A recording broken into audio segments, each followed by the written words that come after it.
This week on For the Record, pandemic progress. Vaccinations begin across the country, Quad Cities included. Congress works on a new relief package. What the sticking points are. Congresswoman Cheri Bustos is our guest. Russia attacks. Hackers penetrate U.S. government agency computers. How the United States should respond. And scoreboard to the chief. How the president's results to his ongoing election challenge is comparable to a prominent NFL team. Local for you. From the heart of the Quad Cities, your local election headquarters presents For the Record. And now, here's your host, Local 4 News anchor, Jim Needleman. Hello, everyone. I'm Jim Needleman. This is For the Record. It's a big week on the pandemic front, medically and politically. First, medically.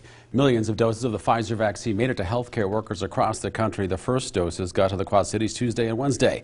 FDA approval of the Moderna vaccine will add millions more doses to the supply. Dr. Anthony Fauci says 75 to 85% of the country needs to be vaccinated to achieve real herd immunity. Politically, federal lawmakers close in on a new pandemic relief bill. Details being worked out on a $900 billion compromise. Extended unemployment benefits, direct payments to Americans, support for small businesses, money for state and local governments, all included and on the table, but to a lesser extent than earlier relief legislation. As of this recording, nothing final adopted in Congress yet. Lawmakers have been talking for months, and every time they seem to be close to a deal on a new pandemic relief package, something seems to stall. Now the pressure's on to get it done by the end of the year. Illinois Congresswoman Cheri Bustos is in the middle of those conversations. She joins us for a conversation this morning. Great to see you again. You were very public about your health last month and shared that you tested positive for COVID-19. Let's start with just how you're feeling. Oh, I'm feeling fine. I am completely past it. I had my symptoms were mild. I had a fever, body aches, kind of like the flu. The only lasting effect that I had, and it lasted about a month, but I did lose my sense of smell. And I walked in my house last week, and my husband was making banana bread, and I'm like, I smell banana bread. So I finally got my sense of smell back, but no, I am doing fine. No lingering effects at all. Thanks for asking. That is great to hear. We're speaking on Thursday now. People at home watching this on Sunday, Democrats and Republicans trying to finalize this new pandemic relief bill. How confident are you that there will be a deal by Sunday? Well, I'm confident that there will be a deal. As you said, Jim, we're talking on Thursday night. I'm in Washington, D.C. right now. I just got off of a very, very long call with our leadership. I can tell you that negotiations are ongoing. There are some differences, but the good thing is this. We've got Democrats, Republicans, senators, and House members, and the White House all engaged in committing to getting this done. And that, when it comes to any legislation, is what is required.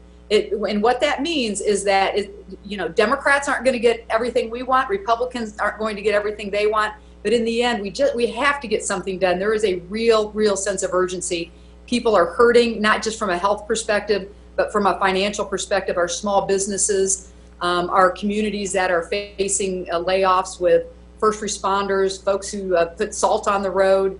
Now that we're in the winter season, but all of that, we have way too many people and families that are hurting, and so we've got to get this done. We are committed to doing this before we head home for the holidays. This compromise measure we're hearing is a $900 billion package with added unemployment benefits, more money for that Paycheck Protection Program to bolster small businesses, money for virus testing, tracing, vaccine execution. There is the talk about putting cash directly in the hands of Americans once again. What are the biggest sticking points this time? Well, I think where we're finally in agreement, although the amounts are different, is that there will be direct payments to Americans. If you remember back to what we called the CARES Act, there was a $1,200 payment to many Americans who desperately needed that. It looks like right now that amount's going to look more like about $600, again, kind of a one-time payment. We are looking at supplemental unemployment. Before, under the CARES Act, that was $600 a week. It looks like that's going to be somewhere around $300. Again, a compromise. I would say where the two biggest differences are is that Democrats want help for local government and things like so the police departments can pay their bills. Back to the point I made, we're hitting winter season. We want to make sure that the folks out there who are plowing our roads and putting the salt down, that they get paid and that they don't get laid off. Our teachers, our firefighters, our frontline workers. We know that so many of our communities are hurting. They are facing deficits. You cover it at Channel 4 about all of the layoffs and the budget cuts that our communities are facing. So we want money for that. The Republicans are against it. Something that they want that we have concern about is this. What began as kind of like this unlimited waiver from any kind of liability by businesses, large business, small business, and initially they wanted 4 years of having no liability for problems that say consumers would face or employees would face. So what we're saying is, first of all, 4 years is way too long. Second of all, we want to make sure that consumers are protected, that workers are protected. And so I would say those are probably the two biggest sticking points right now, is working those two things out. So what may end up happening is maybe both of those things go away, or maybe they are both watered down in a significant way. But those have been a sticking point for quite a while now. Now we're also hearing about the Federal Reserve being limiting on their lending abilities that Republicans want to do. Is there a threat of a government shutdown in this? No, I don't see that happening, and let me tell you why. First of all, the funding ran out a week ago Friday. We voted to make sure that was extended till this Friday. If for some reason we still can't get these details worked out by tomorrow night, meaning Friday night, then we will extend that yet again until we get the deal done. But I do not see there being a government shutdown, and especially if you think about, we can't do this during a pandemic, during a worldwide pandemic, when so many families are gearing up to have even maybe their small little families together for the holidays. We've got to make sure the government stays functional. We've got to make sure that we have a pandemic relief package, and I do believe that we'll get both of those things done here within a day, maybe two, maybe three. We have more with the Congresswoman coming up. Session expectations, what difference she sees in the nation's capital with the new president taking office. For the record.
For the Record now continues. We're back with Illinois Congresswoman Cheri Bustos. It's almost January, and with that, the start of the next congressional session. There will be a new president, but Republicans could very likely still control the Senate, while Democrats control the House. How different do you think things will be on Capitol Hill? Well, this will be the first time since I've been in Congress, and I've only been out here for 8 years, so it's not like I'm, this longtime veteran member of the U.S. House of Representatives, but now I'm entering my fifth term. And in my time in Washington, D.C., I have never been in the House where the Democrats have been in the majority and we've had a Democrat in the White House. When I was first elected, the Republicans were in the majority with President Obama in the White House. And then, of course, for the last 4 years, it's been President Trump. So that will be different. What's good about it, I think, from a local perspective, is that the Biden nominees for his cabinet, I know a lot of them. I mean, I've got their cell phones in my phone. I have personal and close relationships with several of them. Why is that good? because I can get on the phone when it comes to the Department of Agriculture and making sure our, we're doing right by our family farmers. Deb Holland, who was just nominated today to be the head of Department of Interior, she's a colleague of mine. I'm very close to her. Jennifer Granholm, who was just nominated to be Secretary of Energy, she's also somebody who I have a relationship with. So, you can go on, Mayor Pete Buttigieg, who's just one state over in Indiana, a friend of mine as well, and he's going to be running transportation. So I'm a believer that relationships matter. I'm a believer that, if you don't ask, you don't get. And I can tell you that when it comes to our region of the state of Illinois, I'm going to ask, and I'm going to do my best to make sure that we get. And so I'm looking forward to the next couple of years, the next congressional session, and looking forward to a Biden presidency. And he's a good man, and I think he's going to be a good president. He cares deeply about his country, our country, and so I think that better days are coming, and I certainly hope there's a heck of a lot less drama than this nation has lived through for the last several years now. We need a little more calm. We certainly need civility. We certainly need to have a willingness to work together. Well, let's get to that, because it does take both parties working together to get something done. So what meaningful legislation do you think can and will be adopted? Well, I see the first couple things happening, and I see this as like kind of a first 100-day type of thing. Not that I don't believe President-elect Biden has said this is my first 100-day strategy, but what I think we'll see is, number one, there will be a national strategy on the pandemic. We've got to get our physical health back in a good place. These numbers are just absolutely huge. I mean, Jim, just look at, even in our congressional district, we have 75,000 cases of COVID just in our congressional district. We've had statewide, we've had about almost 900,000. So we've got to get a testing, a tracing, get from the vaccine to the vaccination. That all has to happen. So a national strategy on getting past this pandemic. And then, rather than, our economy's taken a huge hit. So we've got to make sure that we're ready to get up and start running from an economic perspective. And I think legislatively that will look something along the lines like a Rebuilding America type package. Our roads, our bridges, our locks and dams, are making sure that high-speed internet is available to every family in this country, and I hope that happens in the next 4 years. We owe that to people who live, especially in some of our smaller towns, our more remote areas, and our electric grid, all of that, and even rebuilding some of the old schools, some of the rural hospitals. All of that is part of Rebuilding America, and I think that is what will be among those items where Democrats and Republicans, the House and the Senate, can work together, and we've got a willing president-elect in Joe Biden who wants to get something like that done as well. We have a little more of our conversation at Web Extra Online at ourquadcities.com. Coming up, Madison misgivings. What signals Democrats in Illinois send by squashing their investigation into the speaker? For the record.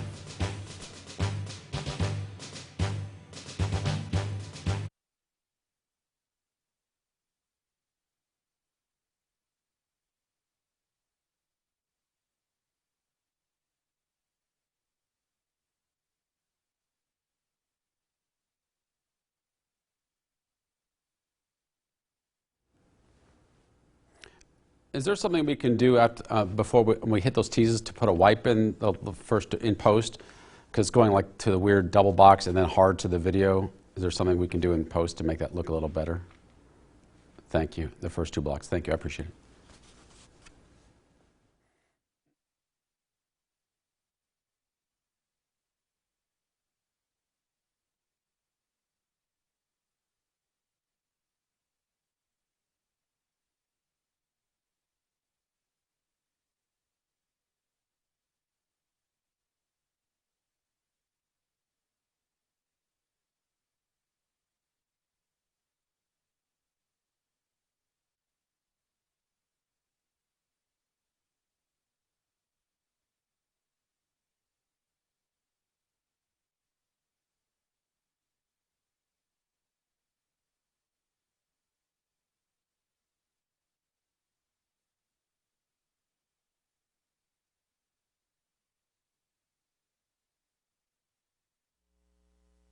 You're watching For the Record. Once again, here is your host, Jim Needleman. Federal authorities blame Russia for a large cyber attack that penetrated the U.S. government. This without a direct response from the president. Several Republicans in power still don't recognize Joe Biden rightfully won the presidency. And Democrats in Illinois shut down the investigative hearings into the bribery scandal surrounding Speaker of the House Michael Madigan. We'll talk about that this morning with Scott County Republican Party Chair David Millage and Democratic political consultant Porter McNeil. Great to see you both as always. Let's start with Mike Madigan and the decision by Democrats in Springfield to shut down the special investigative hearings into the ComEd hiring scandal. Republicans certainly objected to the move. Democrats claim there's no evidence tying Madigan to the hiring. Governor J.B. Pritzker supported the hearings to give Madigan a chance to testify. ComEd released 100 email exchanges before Thanksgiving that show some dubious interactions with the company and Madigan. We all know corruption has plagued Illinois politics for decades. How do the Democrats expect the general public to trust them if they're not willing to hold these hearings? Porter, you're the Democrat from Illinois. Great. Thanks for the question, Jim. I think the U.S. Attorney's Office, they're on a two-track. The U.S. Attorney has a serious ongoing investigation. And then the legislative panel was set up. And it got off track a little bit with some grandstanding and PR. I'm not sure it was the right thing to do to shut it down, but I think the point to make is that the U.S. Attorney's investigation is the serious ongoing investigation that is very consequential so far, and that likely will have more news in the new year. And I think when there's more clarity about if the speaker, he's not been charged, but if he is, then that panel, they may want to restart it and examine different, penalties or whatever the caucus and the House decides to do. But I think the key point is that the U.S. Attorney, that's the real investigation. This parallel legislative panel is of questionable value, I guess. I mean, the serious one is what is going on with the U.S. Attorney's Office. So that's sort of the way I see it. Democrats could show that they're supporting the judicial process if they're actually holding these hearings publicly, don't you think? I mean, when I first heard about this, shutting down the hearings, my first thought was, well, that's Illinois politics, or that's Chicago politics. Well, let's move on to the next question. It took more than a month for Senate Majority Leader Mitch McConnell to recognize Joe Biden will be the next president. However, several Republicans on Capitol Hill still aren't accepting the election. They could still challenge the results in early January when Congress officially certifies them. Every case, though, so far been tossed out of court for a lack of evidence of voter fraud. Attorney General Bill Barr now leaving before Christmas after saying no election irregularities were found. The president fired a cybersecurity chief who called this the most secure election in history. Democrats didn't like the election of Donald Trump 4 years ago, but Hillary Clinton accepted it pretty quickly. Now a Democratic congressman suggests Nancy Pelosi shouldn't see the Republicans who don't accept these results because they're subverting the Constitution. So what should be and what will be the repercussions from this, do you think, David? Well, first of all, Jim, you said the Republicans accepted Trump's election. They've never accepted Trump's election. They were hell-bent on impeaching him from the day that his victory was announced in November of 2016. So to say they accepted Trump's election is a misstatement. However, I do believe that the election in 2020 is over. The Republicans should accept the result. They've not been able to show the proof that there was sufficient fraud to overturn any state's call. So I think they need to get on with it. They need to recognize that Joe Biden's the president and move forward. Do you think there will be any repercussions from this, though, David? I think we'll find out in Georgia whether there's any repercussions. I think the early polling would show that there are repercussions because the polling is very tight, which you wouldn't expect in Georgia. What do you take on this, Porter? Well, I agree with David in the sense that it's time to move on.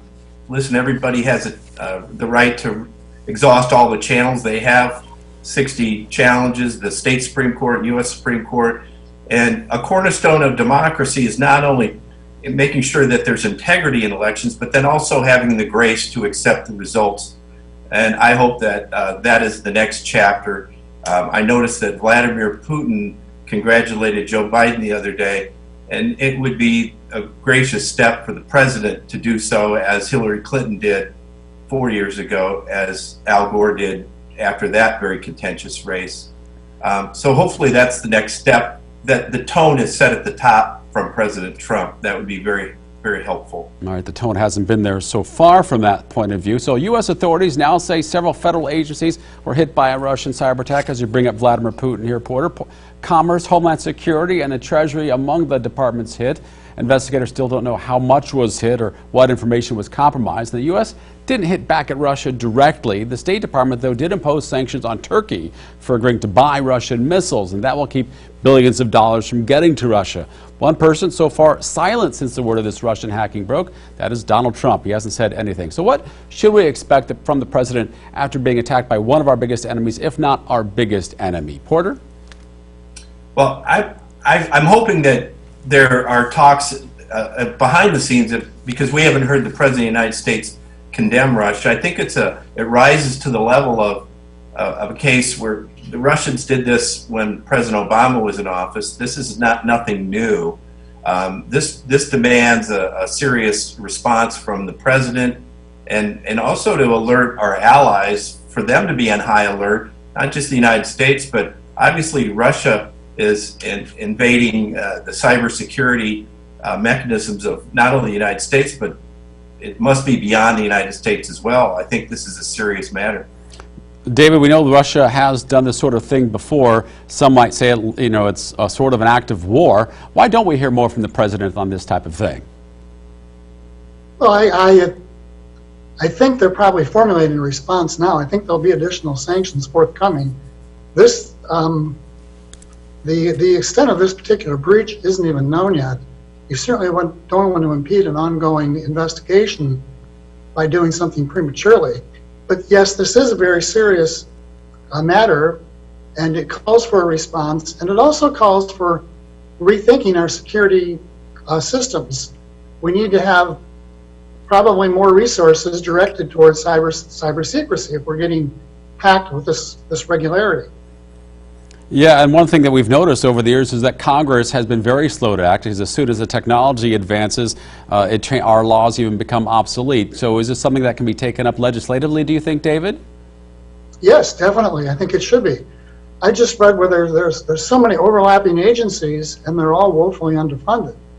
This calls for a serious, maybe it's going to call for Biden to realign our security agencies to make sure that this kind of thing cannot happen.